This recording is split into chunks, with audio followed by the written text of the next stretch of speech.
at the level of domestic, in other words, if we shift this conversation to Nigeria, these are the consequences and they're unfolding. Let me start with the major one, Hausa insurgency.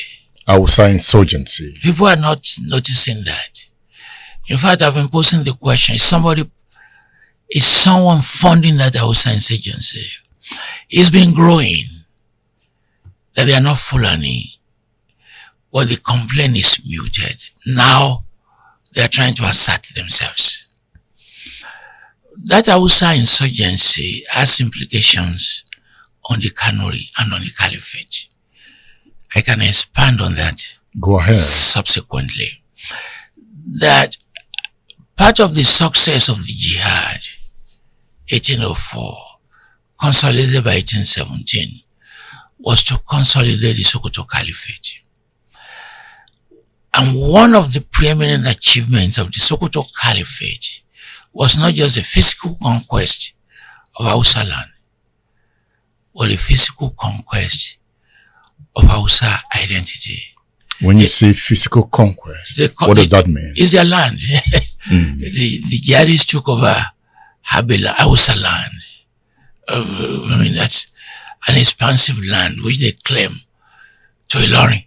I mean, that's huge. They tried with the Kanuri, but the Kanuri refused. So what you call Boko Haram today, that's not a Fulani insurgency. That's a Kanuri insurgency. Because these insurgencies are many. And you also notice that the area you call Central Nigeria, which the Fulani tried to conquer, in many cases unsuccessfully, Tiv insurgency. You remember 1963, the fight against the Fulani. Igala insurgency. The area you now call Northern Igbo land, the area of Funsuka, you know, the Igbo is close to Idoma, Igala, Tiv people. If you study their names, they're basically so similar. That insurgency is there. Now, and also remember that huge area called Central Nigeria, Benue State, they are now saying, call it a different zone, that they are not Northerners. In fact, some weeks ago, they did a protest in Abuja. So, because there's this unfolding crisis, here's what is going on. The Fulani are saying, why can't any Fulani outside of Nigeria come and live in Nigeria? Remember, a state governor said that. Yeah. Saying, look, any Fulani from anywhere in Africa can come. The Fulani is an African citizen. Yes. That is, let us swell our number and let us swell our prestige. Remember, they are linking Nigeria with Niger, with the area you call the Sahel, Burkina Faso, Mali. But in that linkage, they are doing an ethnic linkage up until Gambia. And you could see in what we call insurgencies here, people will make the argument they are not just Nigerians who are creating this problem. They also come from the outside. So that's outside. That identity coming from outside is the Fulani identity. Yes. And you remember, this interview is being conducted in Ibadan. People are not noticing what is going on. That they now have an identity called Yoruba Fulani. Yoruba Fulani. Yes. The Fulanis that came to Yoruba land. Yes, that's Yoruba Fulani. We go to Ogbomoso, Igbo, Upper Ogun, Ilorin. They are now creating an identity called the Yoruba Fulani. It used to be Islamic identity. But they're now saying, okay, we are Fulani Yoruba. They are Fulanis, but most of them were born in Yoruba land. Yes. But you know, that concept of Fulani Yoruba, they are trying to separate it from Yoruba identity. That was the Fulani Yoruba that Sunday Igboho attacked. The Fulani herdsmen, the Fulani that were attacking the forests. That was the one he was attacking. But again, some of them that were uprooted were Fulanis that were born in Yoruba land. So they lived there. Correct. But they used to self-identify as Muslims. You understand? But now they've added a second layer now. Muslims first, and now Fulani Yoruba. It's just growing now. When Ottoman Danfodio came, did he come with Islamization? He didn't actually come. He was living in the region. Although with an extensive connection to North Africa because of what we call Islamic Brotherhood. There are various Islamic Brotherhoods then and now. Qadiriya Brotherhood, Tijaniya Brotherhood. If you say Tijaniya Brotherhood, it refers to a man called Tijani who formed the Brotherhood. Qadiriya Brotherhood, to Qadiriya, they have their doctrines. Some are Sufi, some are non-Sufi. Today, some are Wahhabist, and some are Shiites, like El Saki Saki. They are not the same. The doctrines are not the same. So, there was Islam there before he came. If you look at the Kanuri argument, when Bello attacked them, they said, look, you can't teach us about Islam. We have been Muslims even before you. The attack directed at the Hausa is not that they were not Muslims, but they were not good Muslims. Even as I'm talking to you today, there are bad Muslims and good Muslims. You know, you are framing people. To many Northerners, the Yoruba are bad Muslims. So when you say either you are not a Muslim or you're a bad Muslim, as Fodo attacked the Hausa, then it creates a justification. It creates a justification for an attack because we are saying we have to purify your religion. But in the process, by 1817, they've removed all their kings. So, 2025, there is no emir who is Hausa. 2025, tell me how many governors are Hausa, how many ministers are Hausa. So it's a case of a minority governing a majority. They took over Hausa land. Yes, the physical space. Conquered Hausa state. Yes. And governs them. Yes, till now. So when you talk about Hausa insurgency, yes, what is its aim? So the aim is similar to what the Kanuri did in the 19th century, which is to say, first of all, don't call us Fulani. And they're saying, don't use the label Hausa Fulani. Let us separate both. Let us now create an Hausa Fulani, Hausa identity. So that when you are allocating positions, ministries, and land, give us our own. In other words, they are building a movement. Once they do that, and the Middle Belters say they are not Northerners, it's a crippling process of the Fulani power. Gumi came out saying, you won't be able to destroy this Fulani power. Let me tell you what they did. When the British conquered Nigeria and began to govern, 1914 amalgamation, diverting southern resources to govern the north, it benefited all those emirs and the native authorities. Remember, in the formation of Nigerian political parties, the Fulani are the only one in the entire union, able to walk the success of 19th century politics into the federal system. How? Remember, because it's a conversion of the caliphate into the NNPC under the slogan, one North, one party. Awolowo tried that by reviving the Urudua, but it wasn't successful. because there was nothing he could fall on similar to the caliphate. The Yoruba did not produce equivalent. In the 19th century, the Yoruba were fighting one another for 100 years.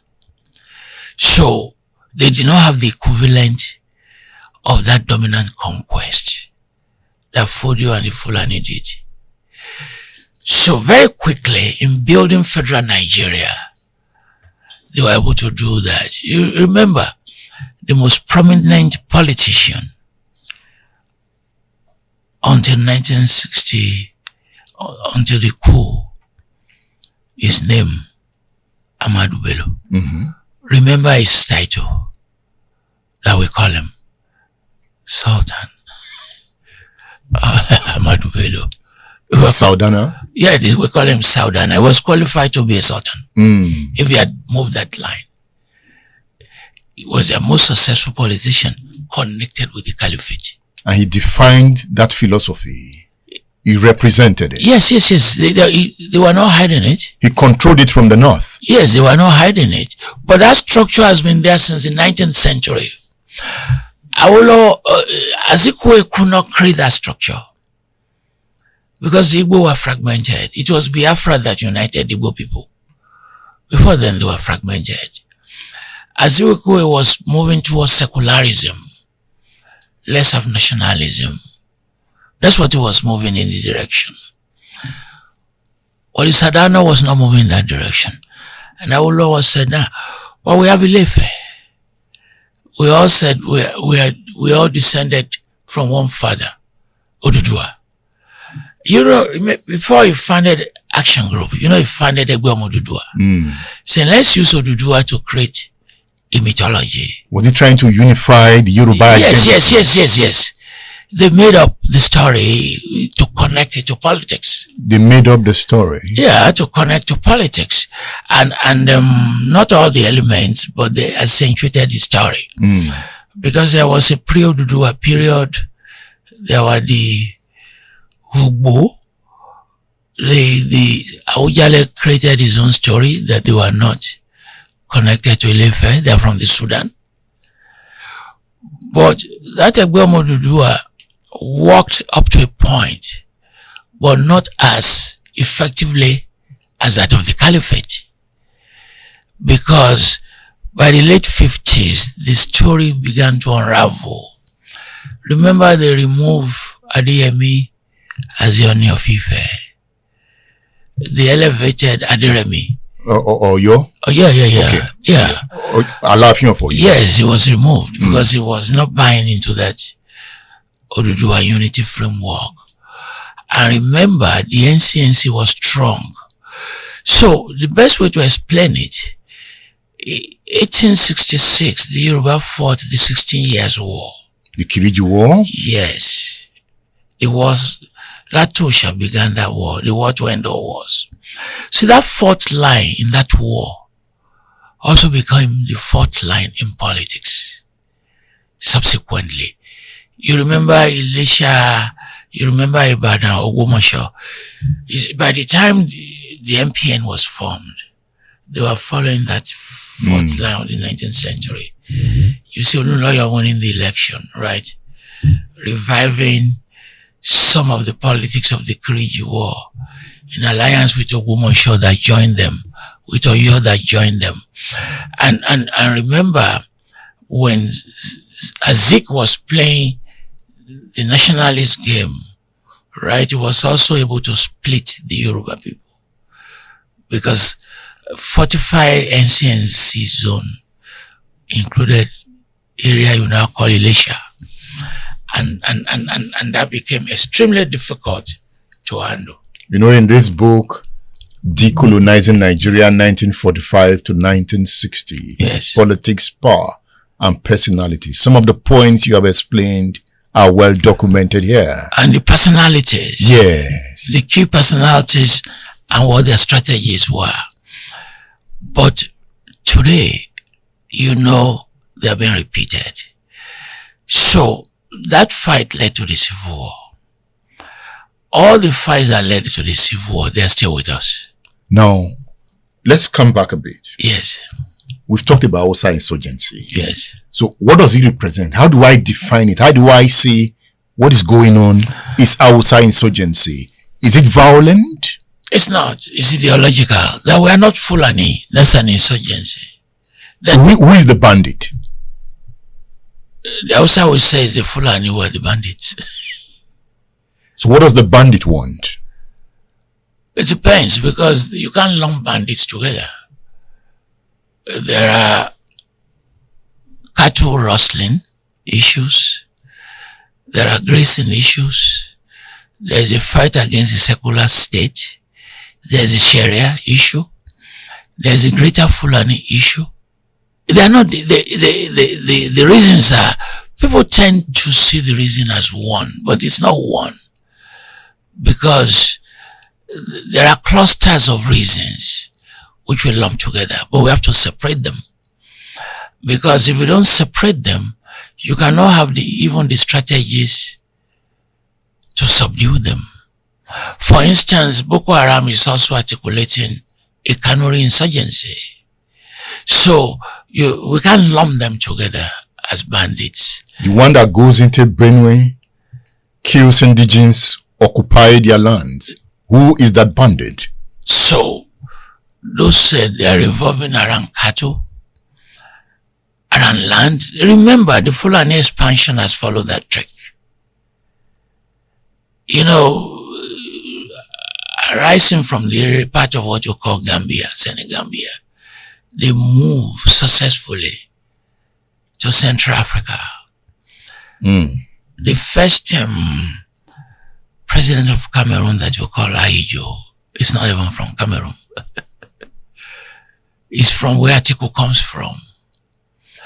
If you fast forward to 2025, what the prayer of Tinubu in 2027 is to have a binary competition, which connects to this topic.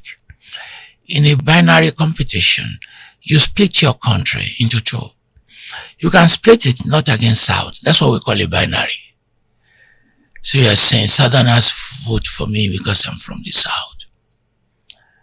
Or you can split it along religion. Remember, I came up with a Muslim ticket. So, as this tendency is going, as we move towards 2027, you will see the development of a binary force. And for a person like Atiku to do well, or Kwanso to do well, they must also play that binary game. They are building. They're also building that network, in which they say, if we do politics as a binary, then we have a big selling point. So those advocating binary will prevent the emergence of a third force. Because the third force cannot emerge as a binary. It has to emerge as independent. But both Tinubu wants to come back, and those who want to take power from him will not allow that emergence of a binary.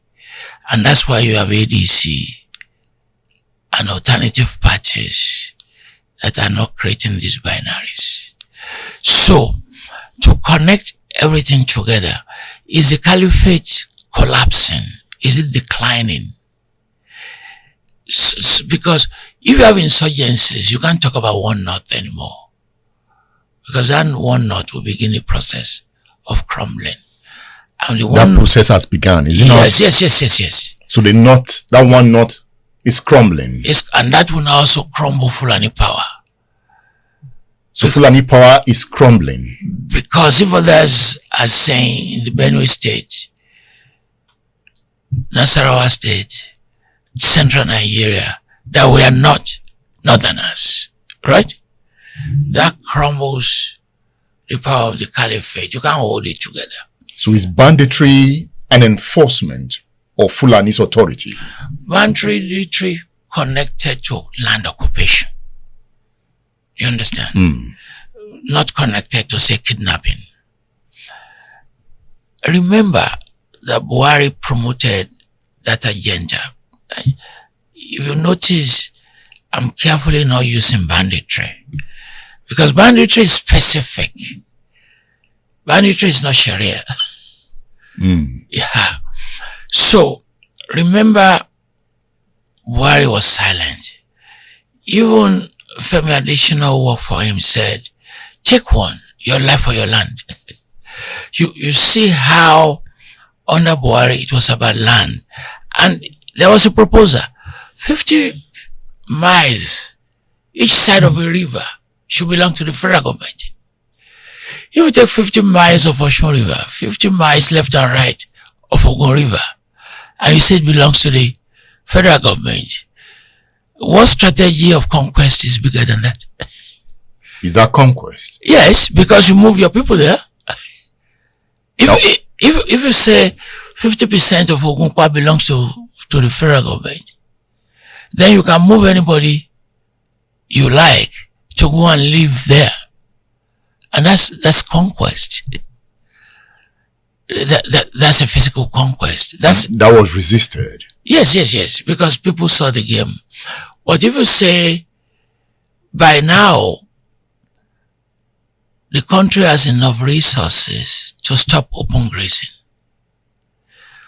Open grazing is connected to what we call banditry, but it's also connected to land issues.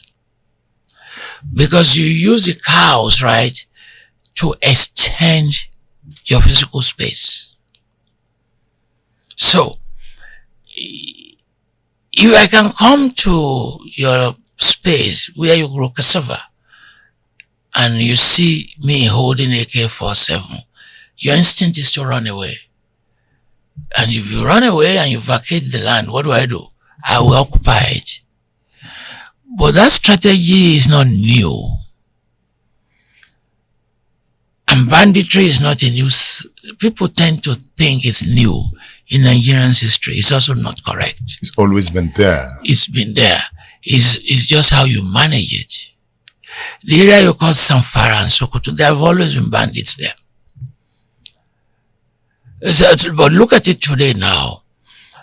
Communities in many states in the union, they pay taxes to those bandits.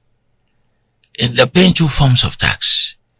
The one you collect from them and the one the communities pay to them by force. How do you go to a market and kill 35, 36 people and take the rest away in the age of cell phone? The army stationed there left before they arrived. How do you move a massive number in a convoy without anybody stopping you? Are we talking about ungoverned spaces? By law, the state says it governs them, as in the case of Kebbi. By law, the state states it governs them, as in the case of the Kale school in Niger. But they are compromised. Those who are supposed to govern are compromised. Because you can't erect a convoy to move over 200 students.